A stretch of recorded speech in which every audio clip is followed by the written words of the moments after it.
Rogue tanking is quite good in phase 2. Sure, it has no AoE and no raid buff, but it's very durable and the second highest DPS of all the tanks in the game currently. So if you're interested in playing a rogue tank, it's in a pretty good spot right now. Just a heads up, by the time this video releases, the threat generation of rogue tanking is going to be buffed by 30%, and main Gauche is getting buffed extremely hard to cost only 15 energy and to generate 3 combo points, so it is actually getting a massive buff. However, I don't think people will take main Gauche over the more DPS options like Mutilate or Saber Slash, primarily because you can already do the bosses without main Gauche, but if you wanted to run main Gauche, it's now a viable option, or at least a more viable option. Also, because of the main Gauche buff, it can also be pretty strong in PvP, and I'm trying it with a backstab build at the moment, and it's pretty fun to be able to get 3 combo points for only 10 energy in PvP. So I'm going to make a PvP guide for that, but look out for that later. So let's actually talk about the talents you're going to want to take for rogue tanking. They're going to look like this here. You can copy it right now if you want. Now, the only thing that's going to be different if you want to take main Gauche or if you want to run Saber Slash, primarily because if you get the one-hand fist that acts kind of like a Nightfall proc, which basically increases the spell damage of all your raid, they're going to love you if you have this weapon. If you want to run that weapon because you don't have an enhancement shaman or a hunter, or maybe even a fury warrior who want to use it, like in my raid group, we don't have a hunter and we don't have a fury warrior, and I'm the only one with the weapon. If I were to tank, I wouldn't go the mutilate build. You could either go Saber Slash for more damage, or you can go the main Gauche build. And the only difference here is that you will take the points out of improved backstab and put them into improved sinister strike, take out the points in dagger specialization and put them in the fist weapon specialization, and for your final points, you would put 1 point into weapon expertise for that 3 extra weapon skill, which is going to be really important. Now, outside of that, you can run these runes here. It's pretty cookie cutter. Mutilate, Shuriken Toss, Blade Dance, Rolling with the Punches, and just a Flesh Wound are what you're going to be using. Now, like I said before, with all the talent changes you can make if you want to run main Gauche or Saber Slash, the only thing you're going to want to change is in the hand slot. You can run main Gauche because it's actually quite good, or you can run Saber Slash because it also is going to be the best DPS option if you're not running Mutilate. And like I said, if you have the epic fist weapon from the final boss, running Saber Slash for your raid will be incredibly important for increasing their damage, and they're going to love you for it. Now let's actually talk about the gear, and there's going to be 2 main gear sets, like I mentioned with the talents, where if you're going to be running the epic one-hand fist weapon, there's going to be only a slight deviation which you're going to want to use for that build. But first up, let's actually talk about the Mutilate tanking variant, which is going to look like this. You get the epic helmet, the neck off of the final boss, mantle of the cunning negotiator, prototype parachute cloak, insulated chest guard, forest stalker bracers, and I'll put the links to these in the description later if you want to look at them yourself. Mechanist gloves, gut ripper, and blade harvest blade. However, if you don't have gut ripper because it's actually incredibly expensive, go ahead and run toxic revenger from, I think it's what, the second boss, I think, that drops it, and Falco Sting. The hyperconductive gold wrap, that's the engineering belt.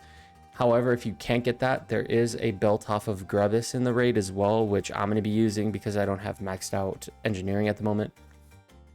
The tier pants and the tier boots, the PvP Warsong Gulch ring, the epic ring from the final boss, and then the 2 trinkets, one from the final boss of BFD and the other from the final boss of No Murgon. And this is going to be what you're going to be running for the dagger variant of rogue tanking. Now, the only difference you're going to want to make if you're running the fist weapon variant is you're going to have all the same gear, but the only difference now is that you're going to have the epic fist weapon from the final boss, and you're going to want to get the fist weapon from the STV event for the offhand. And lastly, you're going to want to get the gloves, which give you +3 to fist weapon. It's really, really good. Now, for the enchants, you're going to want on all your gear.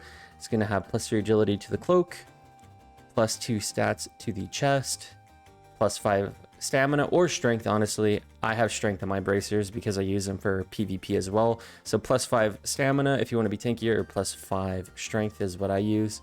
+5 agility to the gloves, and finally a movement increase for the boots. And for the weapons, you can either use dismantle or +3 weapon damage. Now, because the fist weapon is mainly for PvE and not for PvP, because Hemo is absolute dog water right now for PvP, honestly, I would put dismantle on your fist weapon epic and then have your daggers with +3 weapon damage. And that is going to be the gear you're going to want for rogue tanking. And now we can talk about the rotation, which is actually going to be quite simple. The main idea for tanking is to upkeep Blade Dance at all times, no matter what, as this gives you 20% damage reduction from your tank ruin and also increases your parry by 10%. So it is a massive damage decrease for you, or the damage taken decrease for you, and it's imperative you keep it up. And now after that, all you want to do is upkeep Slice and Dice and Rupture if you have enough combo points for it, but prioritize using Slice and Dice. Also, while you want to use every combo point finisher at 5 points, on some of the hard-hitting bosses, for example, the final boss, or maybe if you're double tanking in the menagerie fight, you'll want to do a 2-point Blade Dance and then build up enough combo points for a 5-point Blade Dance, and then go back into your rotation of getting Slice and Dice at 5 combos, then maybe if you have enough energy, a 5-point Rupture, and then another 5-point Blade Dance. And you just keep rotating those 3 finisher moves and try to upkeep Blade Dance throughout the entire fight.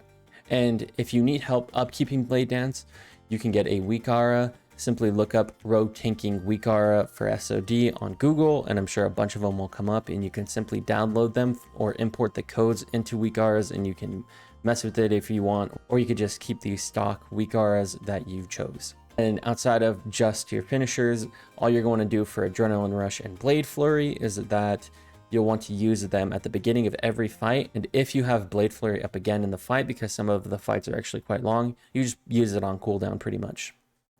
And now we could talk about the consumables that you're going to want to run for the raid, and I'll go through them using Bowhead here. So first up, if you want to do more damage with your food buff, you can use a Dragon Breath Chili, or if you want to be tankier, you can simply get one of the food options here that simply give you 12 more stamina. And you can see all the ones right here that give you that. Now for the actual potions you're going to want to run, the Elixir of Greater Defense is kind of okay to have. I don't use it typically. The main elixirs I like to bring are the Elixir of Agility, Elixir of Ogre Strength, and Elixir of Fortitude. Now these don't run me all too much gold. Now if you're really tight for gold, honestly, you don't have to have any other potion than a free action potion, honestly. But if you really want to parse, or you want to at least survive a little bit better for your raid, then the Elixir of Agility, Elixir of Ogre Strength, and Elixir of Fortitude are going to help you a lot. And for the final boss, you're going to want a free action potion, because during the cold phase, he'll put a debuff on you, and you want to avoid that debuff, and a free action potion will allow you to trivialize that mechanic.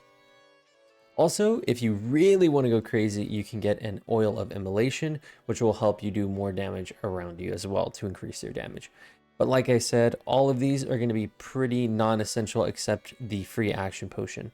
Now, outside of that, if you want to go even further to survive the final boss, which is what I did on some of our first attempts, you can get a fire protection potion, a nature protection potion, and lastly, a frost protection potion. Now, again, these aren't needed, but if your raid group is really struggling for whatever reason to keep you alive, then getting these potions are going to help you a lot. However, I will say everything but the nature protection potion are going to run you at least a gold, at least on my server, which is Crusader Strike. And now we can talk about what type of weapon enhancement that you want. Now, there are two main ones that you can have, and please remember that if you have Wind Fury or Wild Strikes, you do not want to use any type of weapon enhancement item on your main hand, because it'll stop you from getting Wild Strike or Wind Fury. And Wind Fury or Wild Strike are going to be the best weapon enhancement thing you can have in Classic WoW. So don't put any of these on your main hand, only on your offhand. The main ones you're going to want to put on are Shadow Oil, which are actually quite expensive, at least on my realm, or a Solid Sharpening Stone, which are a lot more reasonably priced. Now, the reason why Shadow Oil is so expensive compared to Solid Sharpening Stone is that a lot of the bosses in Gnomeregan have a lot of armor. So you're going to get more bang for your buck with Shadow Oil because it bypasses armor However, if you're a broke boy like me, then a solid sharpening stone will do you just fine.